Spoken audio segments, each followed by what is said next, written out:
Halo guys, apa kabar kalian? Mimin harap kalian baik-baik aja. Di video kali ini, kita akan melanjutkan pembahasan manhwa. Muridku adalah penjahat part ke-67. Seperti biasa bagi kalian yang baru aja mampir di channel ini, jangan lupa untuk tekan tombol subscribe, like, dan juga komen. Dan bagi kalian yang baru aja nonton video ini, ada baiknya kalian tonton dulu video part sebelumnya agar ceritanya nyambung. Link videonya sudah Mimin cantumkan di deskripsi video ini, atau kalian bisa cek di playlist. Tanpa berlama-lama, mari kita bahas tuntas. Cerita kita lanjutkan. Orang dari istana yang dikirim oleh Molly tiba di Evil Sky Pavilion. Setelah beberapa perbincangan, Wu Sheng, kultivator berjubah merah, menyampaikan pesan tuannya Molly bahwa Molly mengajak untuk Evil Sky Pavilion bergabung dengan istana untuk membawa perdamaian. Mendengar itu, Duan Museng menghentakkan tombak Overlord-nya. Ia mengatakan, orang lain bisa mengucapkan kata-kata itu, tapi tidak dengan mereka berdua. Berapa banyak orang yang menurut mereka telah disakiti oleh sihir? Ia yakin mereka tahu itu dengan jelas. Namun, mereka memiliki keberanian untuk berkhotbah tentang berada di jalan mulia. Wu Sheng dan Wu Guan tidak bisa berkata-kata. Ming Xin menimpali, jika mereka benar-benar ingin membawa kebahagiaan bagi orang-orang, bisakah mereka menjelaskan pembantaian orang-orang tak bersalah di Sungai Measuring Heaven? Wu Sheng mengerutkan kening. Perasaan tidak menyenangkan di hatinya semakin kuat. Dia merasa mata semua orang tertuju padanya dan Wu Guan. Wu Sheng bergumam dalam hati. Apakah Evil Sky Pavilion mengetahui tentang insiden di Sungai Measuring Heaven? Dengan raut wajah bengis, Ming Xin mengatakan, Chen Zhu terlalu lancang sehingga masternya mengirim dia ke alam baka. Wu Sheng dan Wu Guan mundur selangkah bersamaan. Mereka memandang Ming Xin dengan ekspresi tidak percaya. Wu Sheng memaksa dirinya untuk tenang sebelum dia bertanya, apakah Master Evil Sky Pavilion menghabisi Chen Zhu? Ming Xin bertanya sembari tersenyum, apakah mereka tuli? Wu Sheng dengan cepat menawarkan analisanya sendiri tentang insiden itu dan berkata, berbicara tentang hal itu, ia yakin ada kesalahpahaman. Chen Zhu diberitahu bahwa orang-orang di dekat Sungai Measuring Heaven hanyalah penipu. Chen Zhu pasti salah mengira Master Evil Sky Pavilion adalah palsu. Meskipun Chen Zhu adalah seorang pemanah yang hebat, dia selalu terburu-buru dengan tindakannya. Jika dia telah menyinggung Master Evil Sky Pavilion, maka dia hanya bisa menyalahkan dirinya sendiri atas kebinasaannya.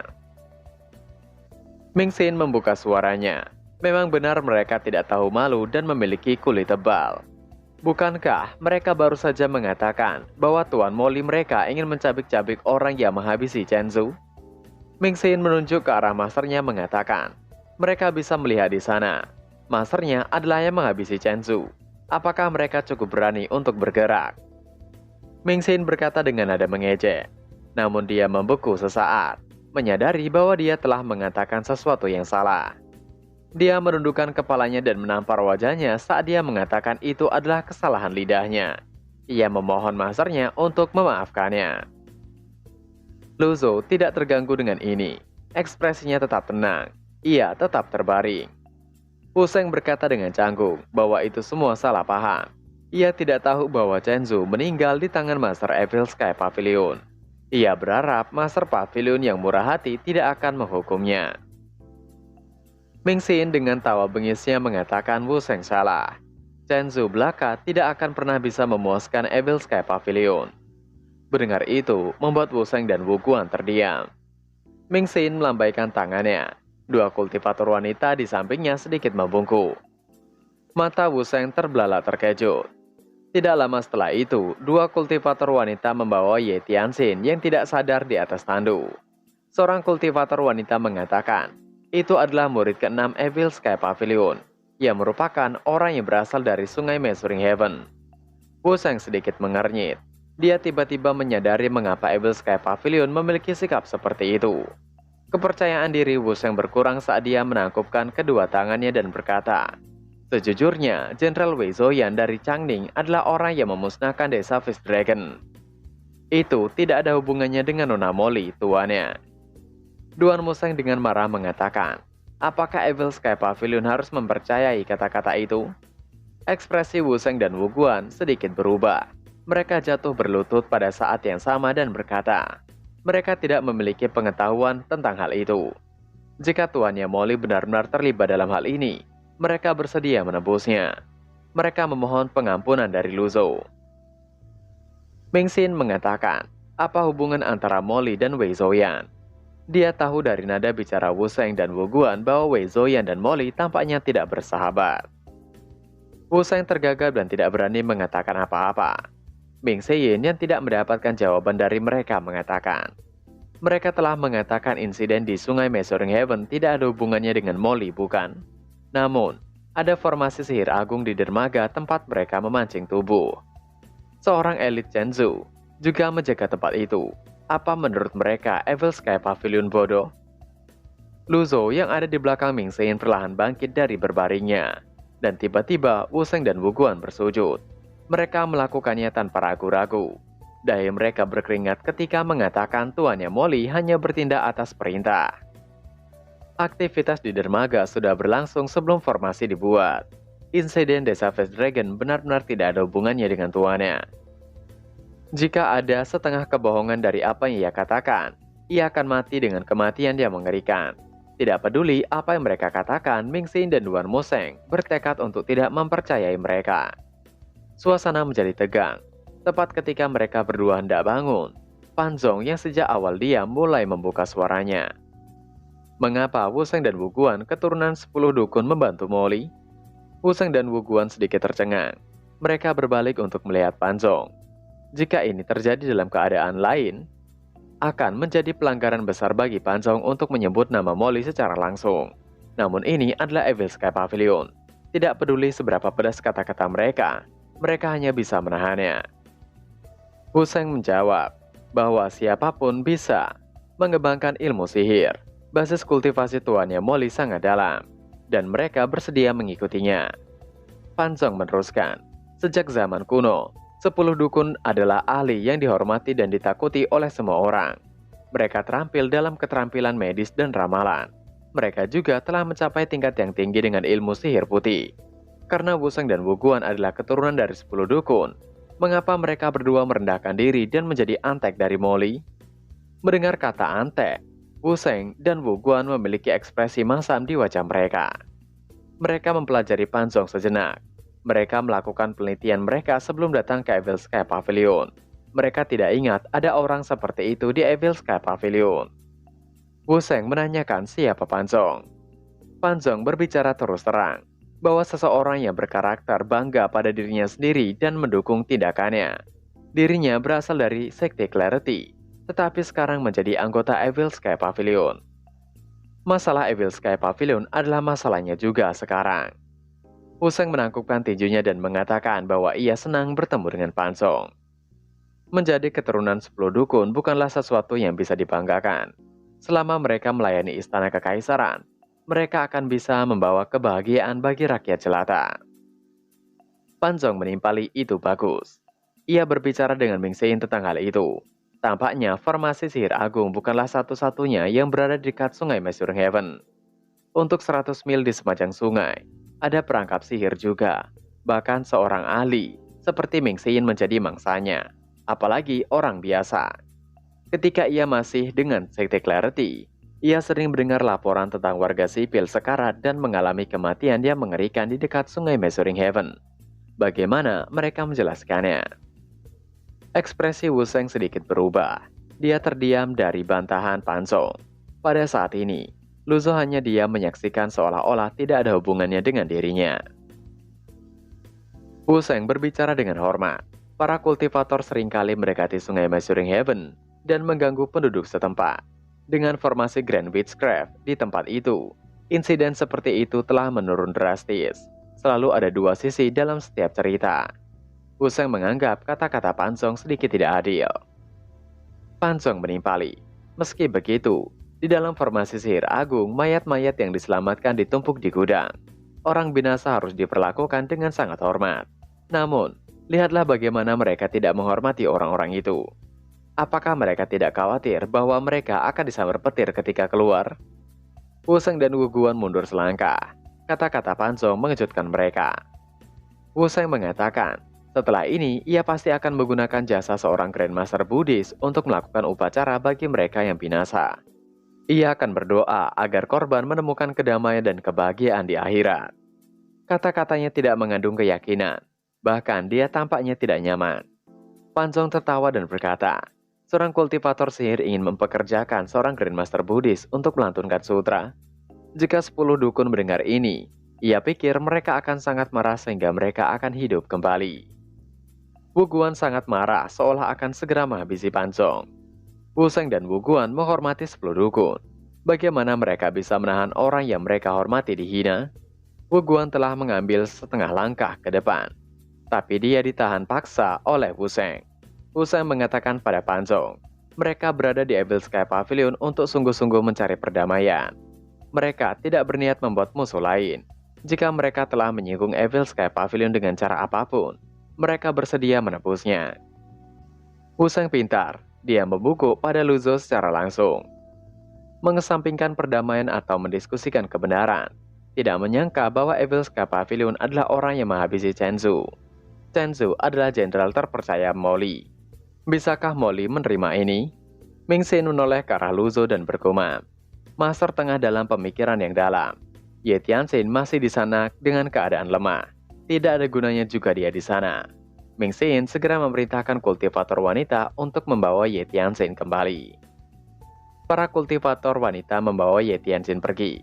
Lu Zhou berdiri perlahan dan menuruni tangga ketika mengatakan, bukan tidak mungkin untuk berdamai. Wu Sheng membungkuk hormat mengatakan mereka sangat berterima kasih atas kemurahan hati Lu Zhou. Lu Zhou tiba-tiba bertanya, ia ingin tahu, bisakah tulang orang suku Bai memperpanjang batas hidup seseorang? Wu Sheng tertangkap basah oleh pertanyaan mendadak ini. Dia tergagap dan berjuang dengan dirinya sendiri sebelum berkata, untuk saat ini itu tidak mungkin. Ming Xin menyela dengan pertanyaan, lalu mengapa istana memancing tulang-tulang di sungai Measuring Heaven? Wu Sheng menimpali itu adalah rahasia istana. Yuan Er melambaikan tinjunya mengatakan, masternya telah memberi mereka jalan keluar dan mereka tidak mau mengambilnya. Tidak perlu main rahasia-rahasiaan. Sebaiknya mereka katakan yang sebenarnya. Lu Zhou berkata dengan acuh tak acuh, mereka dapat memilih untuk menyimpan sendiri. Mereka bahkan dapat meninggalkan Evil Sky Pavilion dengan aman. Ia tidak pernah memaksa orang lain untuk melakukan sesuatu yang bertentangan dengan keinginan mereka. Ketika Wu Sheng mendengar ini, Wu Sheng menggelengkan kepalanya. Dia menangkupkan tinjunya dan berkata, meskipun itu rahasia, tidak ada perkembangan selama 10 tahun. Ada desas-desus bahwa tulang orang suku Bai dapat digunakan untuk mencapai umur panjang. Itu tidak benar. Dan istana telah menyia-nyiakan 10 tahun sebelum mereka menemukan ini. Chen Huang, orang Bai yang dapat memperpanjang batas hidup seseorang. Duan Wu Sheng masih tidak mengerti. Wu Sheng mengatakan, Chen Huang memiliki penampilan rubah dengan tanduk di punggungnya. Siapapun yang mengendarainya akan hidup selama 2000 tahun. Semua orang terkejut ketika mendengar ini. Ming Xin berkata dengan cemberut, apakah Chen Huang itu nama binatang buas? Wu Sheng menghela nafas membenarkannya. Pada pertempuran sungai Measuring Heaven bertahun-tahun yang lalu, Wei Zhuoyan dan Fan Xiuwen dari Ksatria Hitam memusnahkan suku lain di dekat sungai. Tujuan mereka yang sebenarnya adalah untuk mencari tulang-tulang orang suku Bai. Kemudian, target mereka berubah menjadi Chen Huang. Bahkan Wei Zhuoyan dan Fan Xiuwen sendiri tidak tahu tentang ini. Istana mencurigai bahwa Chen Huang telah tenggelam ke dalam dasar sungai bersama dengan tulang-tulang orang suku Bai dalam pertempuran itu. Panzong menyela, jadi istana benar-benar memancing Chen Huang, dan itu belum pernah ditemukan selama bertahun-tahun.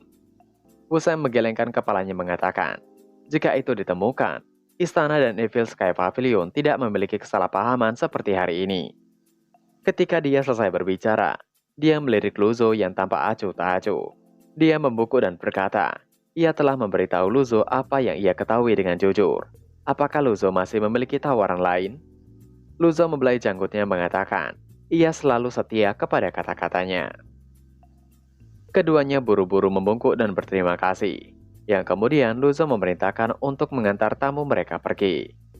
Karena Lu Zhou adalah orang yang mengatakan ini, yang lain tentu saja tidak menentangnya. Mereka melihat saat Wu Sheng dan Wu Guan meninggalkan Evil Sky Pavilion. Tak lama setelah itu, Wu Sheng dan Wu Guan keluar dari penghalang Gunung Golden Jinting. Ketika mereka melangkah keluar dari batasan, mereka menghela nafas lega. Wu Guan bertanya dengan cemas pada Wu Sheng. Evil Sky Pavilion telah menghabisi Shenzhou. Apa yang harus mereka lakukan?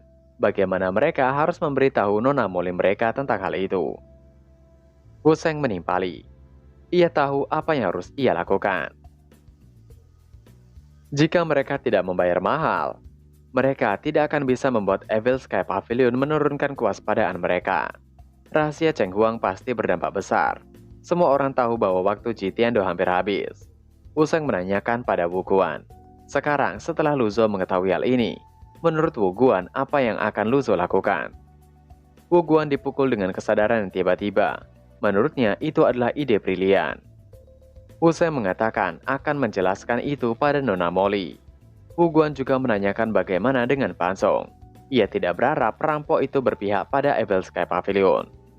Pan Zong telah berbicara kasar dan menghina 10 dukun. Itu menjijikan. Wu Sheng menjelaskan, Pan Zong berasal dari Sekte Clarity.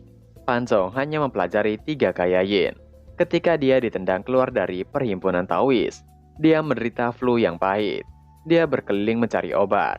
Ilmu sihir putih dapat mengobati flu yang pahit, tetapi pengobatannya ditolak. Dia menyimpan dendam terhadap ilmu sihir sejak saat itu. Namun, ia tidak berharap Pan Zong bergabung dengan Evil Sky Pavilion. Ia tidak berpikir akan pernah merasa damai jika ia tidak menghabisi Pan Zong. Wu Sheng mengajak untuk mereka melaporkan pada Nona mereka Molly. Dan Pan Zong akan binasa pada waktunya. Wu Sheng melirik ke arah Evil Sky Pavilion sekali lagi. Dia memberi perintah, dan lusinan kultivator berjubah merah melanjutkan menuju kota Tangzi. 3.000 tentara berkuda merasa seperti lalat tanpa kepala saat mereka mengikuti para kultivator berkeliling. Meskipun mereka adalah prajurit yang terlatih, mereka masihlah petarung kelas 3 dibandingkan dengan para kultivator ini. Wu Sheng tahu bahwa Wei Zhouyan hanya menghibur mereka. Karena itu dia tidak peduli jika orang-orang ini memiliki keterampilan tempur atau tidak. Di tengah perjalanan mereka, para kultivator yang dipimpin oleh Wu Sheng dan Wu Guan terbang menuju dataran memerintahkan para prajurit untuk menunggu. 3.000 tentara berkuda harus berhenti dan menunggu. Perwira militer itu menatap mereka dengan curiga. Para prajurit mulai berbisik. Apa yang akan dilakukan para kultivator berjubah merah itu? Yang lainnya menimpali. Siapa tahu, mereka sekelompok misterius. Selama prajurit tidak harus pergi ke Evil Sky Pavilion, ia akan melakukan apapun. Rekannya membenarkannya, karena setelah memasuki Evil Sky Pavilion, mereka tidak akan ada jalan untuk kembali. Sementara mereka berbicara, 30 kultivator berjubah merah menghilang. Pada saat itu, mereka berkumpul di tempat yang luas. Mereka bergerak di jalan yang berliku-liku. Ini berlangsung sekitar 2 jam sebelum Wu Sheng mengangkat tangannya dan memerintahkan untuk berkumpul. Dan formasi komunikasi telah selesai. Dan mereka akan melakukan komunikasi dengan Molly, tuan mereka. Dan chapter pun berakhir. Nah, itu tadi adalah pembahasan Manhwa. Muridku adalah penjahat part ke-67. Seperti biasa sebelum mengakhiri video ini, Mimin ingatkan untuk kalian bahagia dan sehat selalu. Terima kasih sudah menonton video ini dan sampai jumpa lagi di video selanjutnya. Jana.